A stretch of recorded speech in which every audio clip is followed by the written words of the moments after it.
नमस्कार दोस्तों, राधे राधे, हरे कृष्णा। स्वागत है आपका मेरे चैनल पर। तो अध्याय शुरू करने से पहले आप अपने सीधे हाथ में थोड़ा सा सफ़ेद तिल या पुष्प जरूर लेकर बैठे। तो आइए माघ मास महात्म्य के 22वें अध्याय का अध्ययन शुरू करते हैं।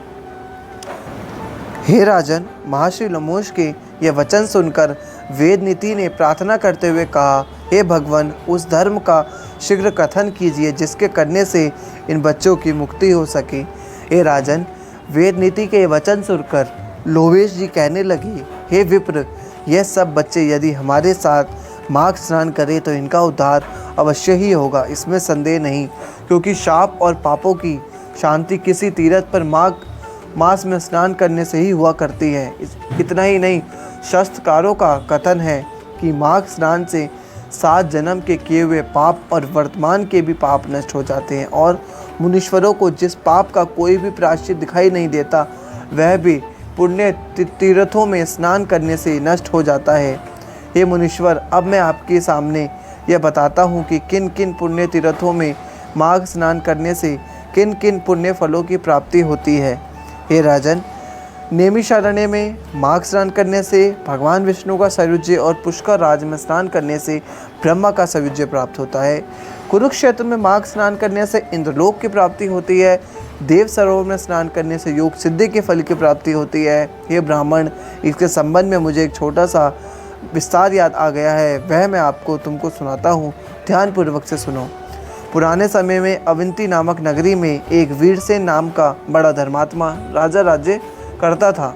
उसने नर्मदा नदी के तट पर आकर राजसूय यज्ञ किया और उसके अलावा 16 अश्वमेध यज्ञ करते हुए ब्राह्मण, अतिथि और अभगतों को सोने और आभूषणों का इतना दान दिया कि जिसका वर्णन नहीं किया जा सकता। हे मुनीश्वरों, जिस तरह वह राजा वीरसेन नित्य यज्ञ अनुष्ठान और दान करने में संलग्न रहा करता था, और उसी नगर में एक भद्रक नाम का ब्राह्मण भी रहता था। वह मूर्ख खेती करके अपना पेट पालता था, क्योंकि खेती का काम बड़ा कठिन है, इसलिए वह अधिक दिनों तक इसे भली प्रकार ना कर सका। इस कारण घर वालों ने उसे निकाल दिया। तो वह भूख प्यास से पीड़ित होकर इधर उधर घूमने लगा।